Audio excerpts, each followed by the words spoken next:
Para realizar un diagnóstico preciso del estado del corazón de un paciente se le ha realizado un electrocardiograma. Cualquier especialista, aunque no haya visto al enfermo, es capaz, solo leyendo la gráfica del electrocardiograma, de detectar los problemas que tiene su corazón. Para ello, es preciso conocer y dominar el lenguaje de las gráficas. En el eje vertical se representa la diferencia de potencial de los impulsos eléctricos del corazón, medidos en milivoltios, y en el eje horizontal el tiempo medido en segundos.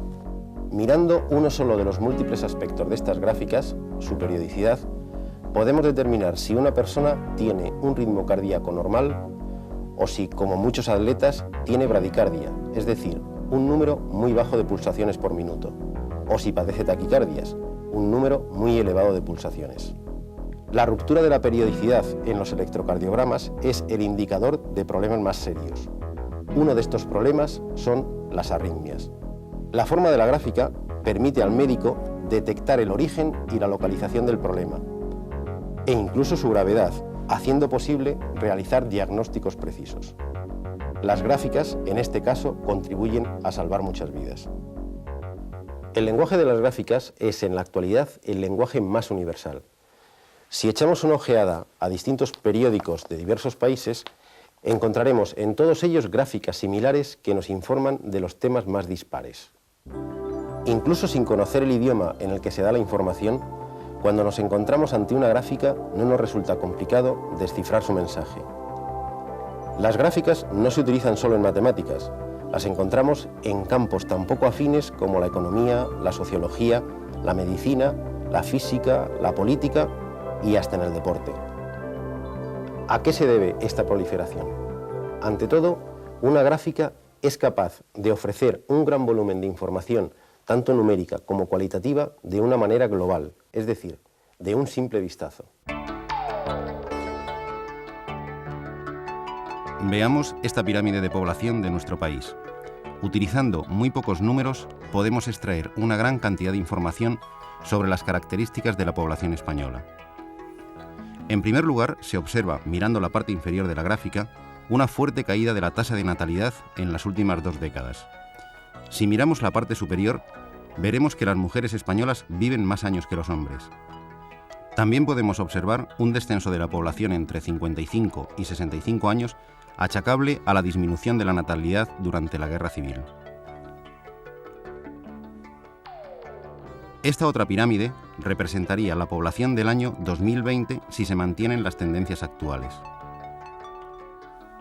La población con edad inferior a 50 años ha disminuido de forma notable.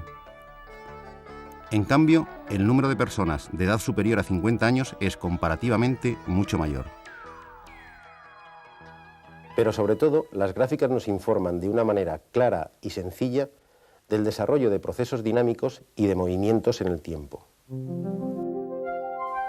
En esta gráfica aparece un resumen del índice de precios al consumo en nuestro país del año 1995.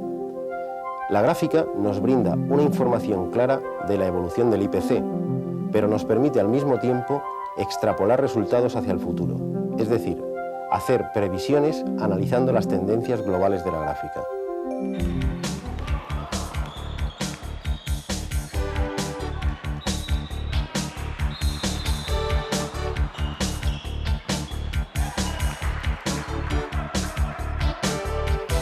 Esta otra gráfica nos cuenta de manera resumida, pero fiel, la historia de un partido de baloncesto. Mirándola con atención, podemos saber qué equipo ha ido por delante en el marcador en cada momento. ¿Cuál ha sido la máxima diferencia? Lo que nos informa de si el partido ha sido igualado o no. ¿Cuándo se ha comenzado a fraguar la victoria del equipo vencedor? Y todo esto mediante 2 simples líneas dibujadas en un plano. Pero donde las gráficas nos proporcionan una información completa de un fenómeno es al aplicarlas a situaciones en que 2 magnitudes variables están relacionadas entre sí mediante una ecuación o una función. Si lanzamos una pelota hacia arriba y nos interesamos por la altura a la que se encuentra en un momento determinado, esta gráfica nos proporciona toda la información sobre el movimiento de la pelota. Para dibujarla basta conocer la ecuación del movimiento, es decir, la función que relaciona la altura con el tiempo. En nuestro caso, es la del movimiento uniformemente acelerado, es decir, la altura es igual a la velocidad inicial por el tiempo menos 1/2 de la aceleración por el tiempo al cuadrado. 10 metros por segundo es la velocidad con que lanzamos la pelota y 5 metros por segundo al cuadrado es aproximadamente la mitad de la constante de aceleración terrestre. Al cabo de 0,5 segundos estará a 3,75 metros de altura. Al cabo de 1 segundo estará a 5 metros de altura. Al cabo de 1,5 segundos estará a 3,75 metros de altura. Así podemos concluir, incluso antes del lanzamiento, que la pelota alcanzará 5 metros de altura y tardará en caer 2 segundos. En contra de lo que podíamos pensar, la aparición de este tipo de gráficas en la historia de las matemáticas es un fenómeno relativamente reciente. En todas las obras matemáticas, desde la antigüedad hasta el siglo XVIII, aparecen numerosos grabados, pero son exclusivamente de tipo geométrico. La idea que ha dado origen a este sugestivo mundo de las gráficas matemáticas es una idea bastante simple. Se nos podía haber ocurrido a cualquiera de nosotros. Sin embargo, se les ocurrió a dos genios franceses, que curiosamente no eran matemáticos profesionales. Uno de ellos, Pierre de Fermat, era abogado, y el otro, René Descartes, era abogado, físico y filósofo. Ellos son los padres de la geometría analítica. En su intento de aplicar las potentes herramientas del álgebra, las ecuaciones, al estudio de las curvas, descubrieron, casi sin darse cuenta, los sistemas de coordenadas. La genial idea es esta. Si trazamos dos ejes, a cada punto de un plano le podemos identificar mediante dos números, que son sus coordenadas.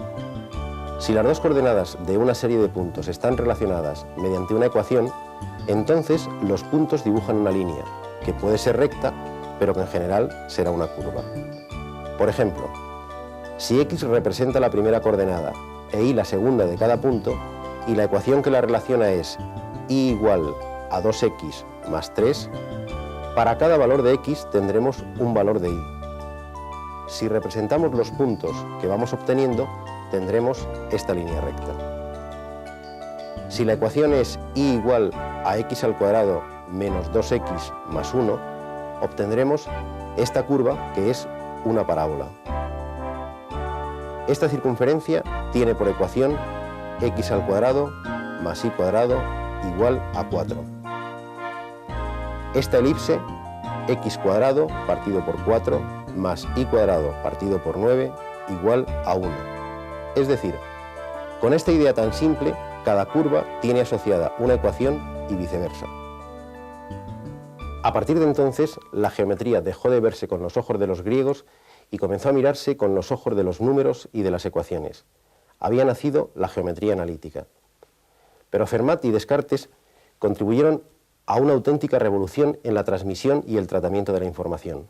Habían encontrado un lenguaje que no exige profundos conocimientos matemáticos y que está al alcance de todo el mundo, ya que solo se necesita para comprenderlo unas cuantas reglas elementales. Había nacido el lenguaje de los gráficos. Por aquellas ironías de la historia, es otra vez alguien no relacionado con el mundo de las matemáticas quien va a inventar los gráficos más universales, los gráficos estadísticos. El escocés William Playfair era cualquier cosa menos un matemático. Su actividad principal estaba relacionada con el comercio. A finales del siglo XVIII, él mismo escribe: «Cada noche, cuando regreso a mi casa, coloco mis coronas una sobre otra formando pequeños cilindros. Al final de la semana, observando estos cilindros, puedo decir a simple vista qué día he ganado más». Había inventado estos gráficos que tanto proliferan en periódicos, revistas e informes de las actividades más dispares, los gráficos estadísticos. Decididamente, los cimientos del lenguaje de los gráficos, del lenguaje más extendido en la actualidad, son sorprendentemente simples. Hoy en día estamos bombardeados por informaciones gráficas. Parece que la humanidad quiera recuperar el tiempo perdido por no haber utilizado esta herramienta matemática. Se nos pretende informar de todo a través de las gráficas. Sus ventajas son incuestionables. Son claras, dan información de un solo vistazo, informan de todo el proceso y no solamente de los momentos puntuales, Pero, ¿realmente son siempre fiables estas informaciones a través de las gráficas? Sin necesidad de falsear los datos, dos representaciones gráficas de un mismo fenómeno nos pueden llevar a conclusiones completamente diferentes.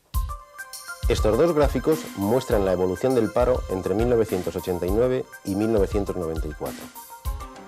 Los datos utilizados en ambos son los mismos.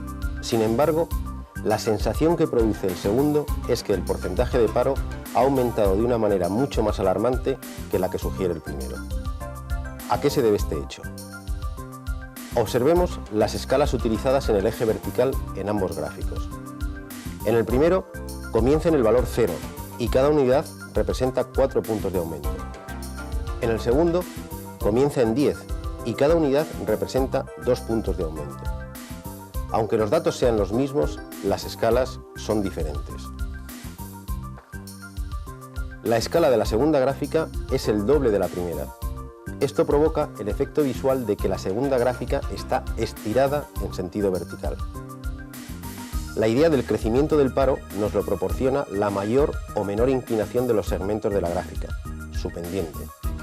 Al duplicar la escala vertical, la apariencia que da la segunda gráfica es que el aumento del paro ha sido mucho mayor.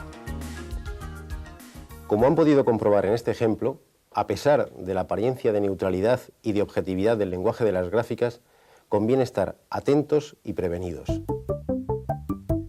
A partir de ahora, cada vez que se encuentren con informaciones presentadas en forma de gráficas, además de admirarse por la potencia de este exótico lenguaje matemático, comprueben una serie de detalles.